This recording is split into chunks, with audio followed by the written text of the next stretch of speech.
오늘은 박근혜 전 대통령 탄핵 소추안이 국회를 통과한 지 1년이 되는 날입니다. 지난 1년 사이 정치권에 많은 변화가 있었죠. 정치부 염혜원 기자와 함께 짚어보는 시간 갖도록 하겠습니다. 안녕하십니까? 지난해 12월 9일이었습니다. 정확하게 말하면 오후 4시 정도, 지금과 비교해보면 한 2시간 정도 지난 시점이었는데요. 네, 국회에서는 이때 바로 그 박근혜 전 대통령의 탄핵 소추안이 가결이 됐죠.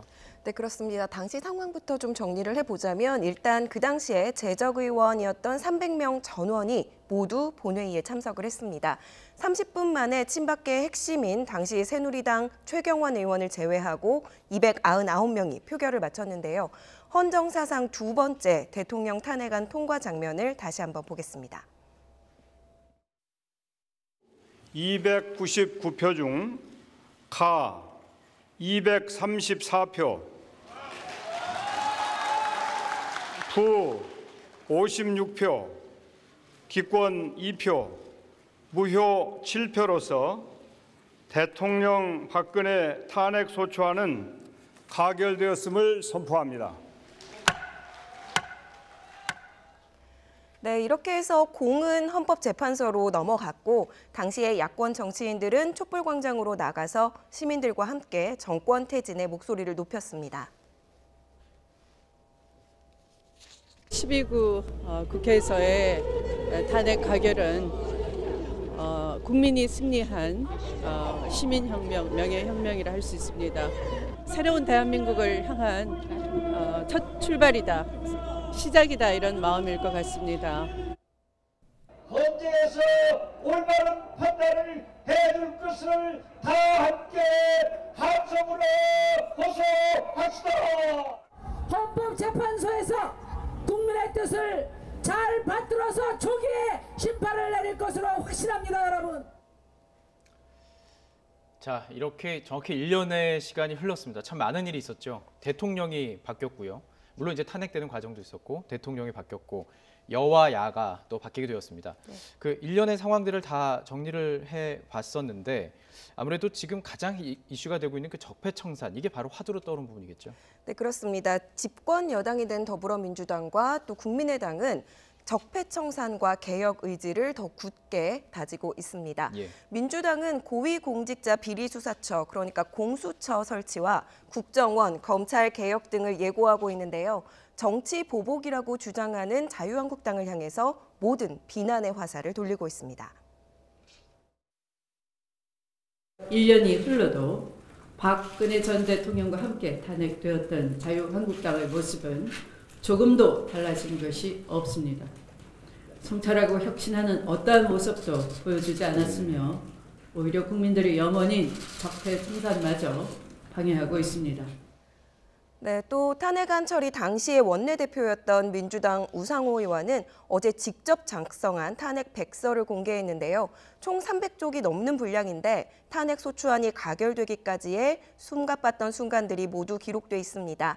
백서 표지를 지금 화면에서 보시듯이 검게 붙였죠. 당시 암흑 같았던 어두운 역사를 상징하는 의미를 담았다고 합니다. 예. 네, 또 국민의당 얘기를 해보면요. 적폐청산에는 뜻을 공감하면서 여기에서 한 발 더 나아가서 개헌과 선거구제 개편까지 시동을 걸고 있습니다.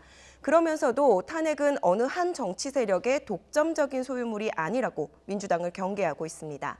또 자유한국당은 이에 대해서는 공식적인 입장을 밝히진 않았습니다. 그리고 홍준표 대표가 지난 7월에 취임하면서 냉정하게 스스로를 돌아보겠다고 약속했던 대선 패배 백서도 아직까지 나오고 있지 않습니다. 그렇군요. 예. 다만 정우택 원내대표는 어제 의원총회 뒤에 기자들과 만나서 원내대표로서 지난 1년 동안의 소회를 말하기도 했는데요. 직접 들어보시죠. 중간에 당명도 바뀌고 또 중간에 여러 가지 그 다사다난했던 그 1년이었기 때문에 우리 당이 이렇게 어려운 환경에서 재건이 된 이상 앞으로 더 도약과 신뢰를 얻기 위해서 더욱 각고의 노력을 해나가야 되지 않을까. 이렇게.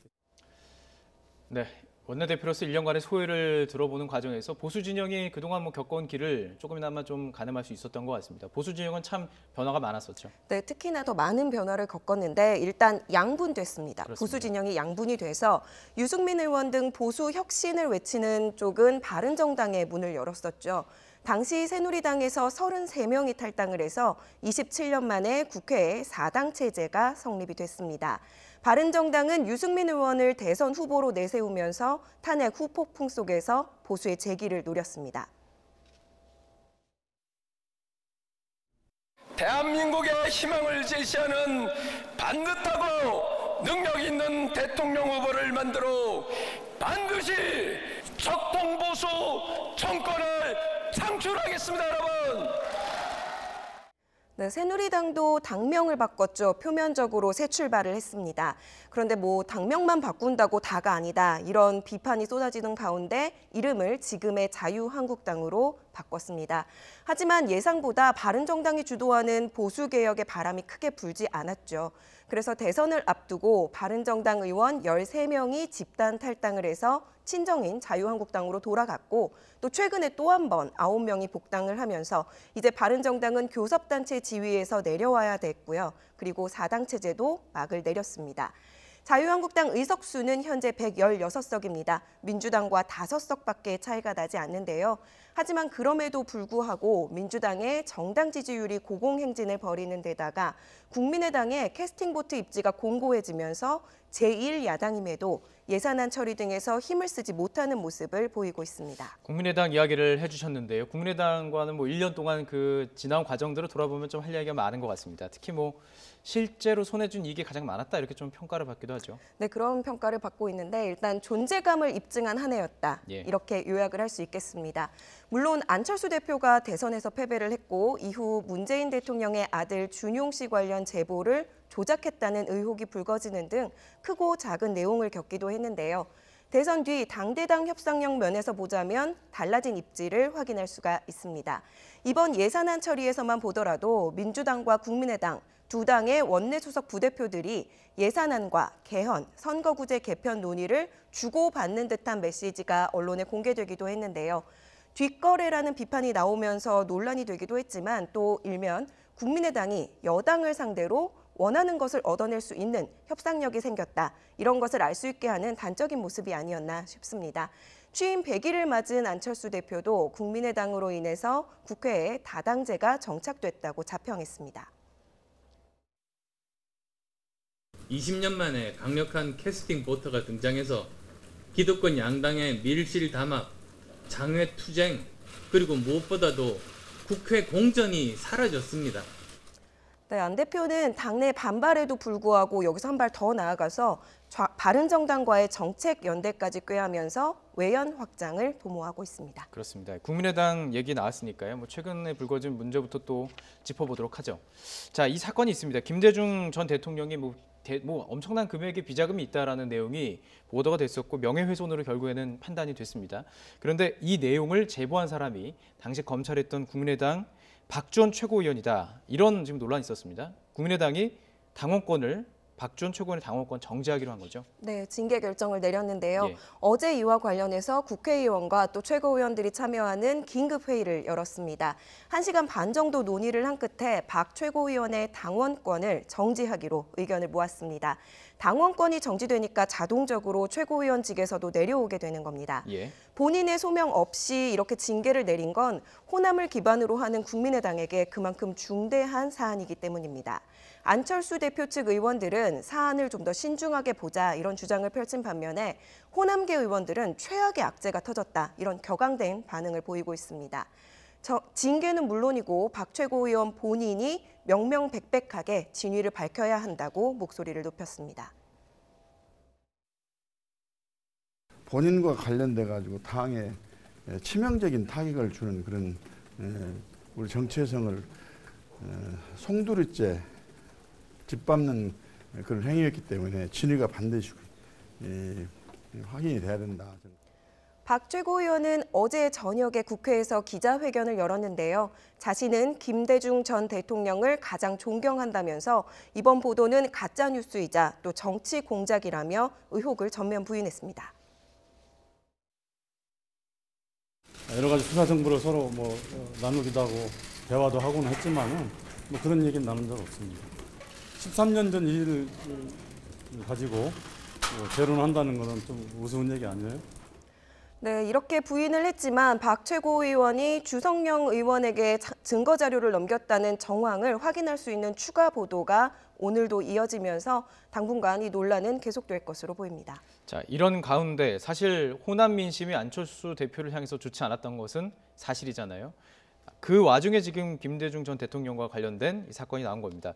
이 와중에 안철수 대표가 호남 지역을 방문한다고요? 정면 돌파하겠다는 건가요? 네, 그렇습니다. 오늘 이미 호남에 도착을 해서 일정을 시작하려고 하는 중일 텐데요. 네. 이 사건이 터지기 전부터 계획돼 있던 일정이긴 합니다. 하지만 어제 이 일이 불거지면서 일정을 취소해야 하는 것 아니냐 이런 우려가 제기됐었습니다. 바른정당과의 통합론 탓에 그렇지 않아도 여론이 좋지 않은 데다가 이번 일까지 터지면서 엎친 데 덮친 격이 돼버렸기 때문인데요. 박지원 전 대표 등 호남계 의원들이 불상사를 우려해서 특히나 더 반대를 많이 했고 또 SNS를 통해서 박 전 대표는 오늘 전남 지역 당원들에게는 평화적인 소통을 또 당에는 현명한 대처를 주문하기도 했습니다. 불상사가 난다고 하면은 제2의 정원식 총리 밀가루 사건, YS의 광주 유세 사건처럼 안철수 대표에게도 우리 당에도 영향이 크기 때문에 호남 방문을 좀 연기해 줬으면 좋겠다. 네, 하지만 안 대표는 말씀드렸듯이 결국에는 정면 돌파, 밀어붙이는 방식을 선택했는데요. 잠시 뒤인 오후 3시부터 전남 무안군에서 당원들과 간담회가 예정돼 있고 내일은 특히 공교롭게도 목포에서 김대중 마라톤 대회에 참석을 합니다. 그리고 모레에는 전북 전주에서 최고위원회의를 개최할 계획입니다. 네, 지난 1년 탄핵 소추안이 가결된 지 1년 그리고 현재까지의 이슈들 다 다양하게 정리해봤습니다. 정치부 염혜원 기자였습니다. 고맙습니다.